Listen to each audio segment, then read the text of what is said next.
சாரா காணாம போனதுக்கு காரணம் நீ தானே போலீஸ் கிட்ட ஏன் போய் சொன்ன? நான் போய் சொல்லல சித்தி.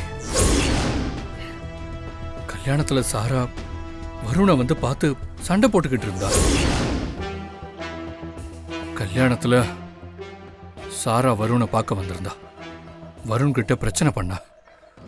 நான் அவளை கூப்பிட்டு பேசி பார்த்தேன். அவ என் பேச்சை கேட்கல. அவளால எதுவும் கல்யாணத்துல பிரச்சனை வந்துடக்கூடாதுல்ல.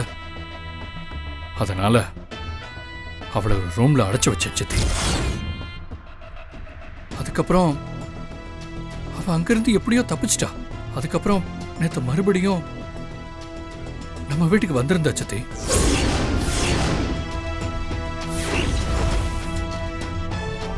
அப்பவும் அவளை தடுத்து நான் தான் அவ வீட்டுல கொண்டு போய் விட்டுட்டு வந்தேன்.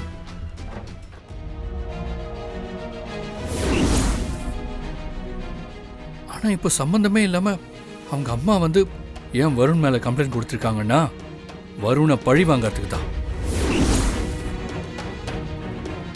வருண் தனியா போனா கண்டிப்பா அவனை டார்ச்சர் பண்ண ட்ரை பண்ணுவாங்க.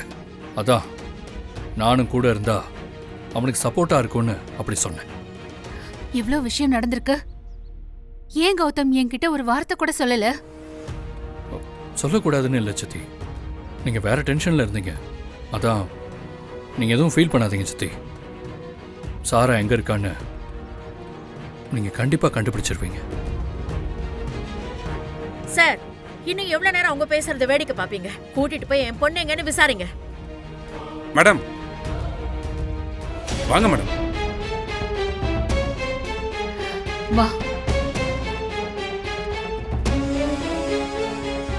சார் கூட்டிட்டு போங்க சார். வாங்க போலாம். துரையா, இந்த நிமிஷம் நீ ஜெயிச்சிட்டதா நினைச்சு சந்தோஷப்பட்டுக்க.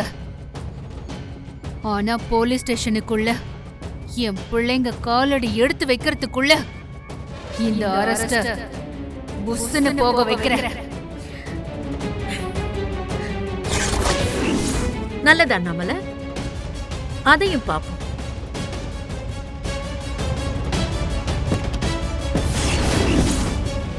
ஐயோ அம்மா, என்னவானு?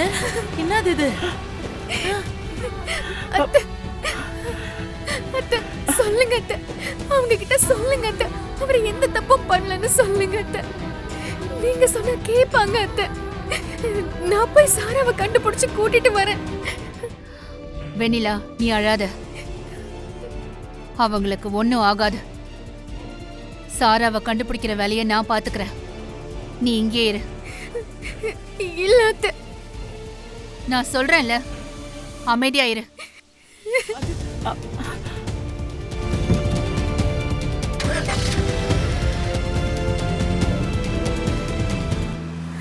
அத்தை, அவரை இந்த நிலைமையில விட்டுட்டு என்னால வீட்ல இருக்க முடியாது. நான் ஸ்டேஷனுக்கு போறேன் அத்தை. நீ வேற வெண்ணிலா, அண்ணாமலை தான் பாத்துக்கிறேன்னு சொல்றான்ல. இல்ல அத்தை, அத்தை சாராவை தேடிதான் போயிருக்காங்க. நான் அவரை போய் பாக்குறேன். ஏய் வெண்ணிலா, ஐயோ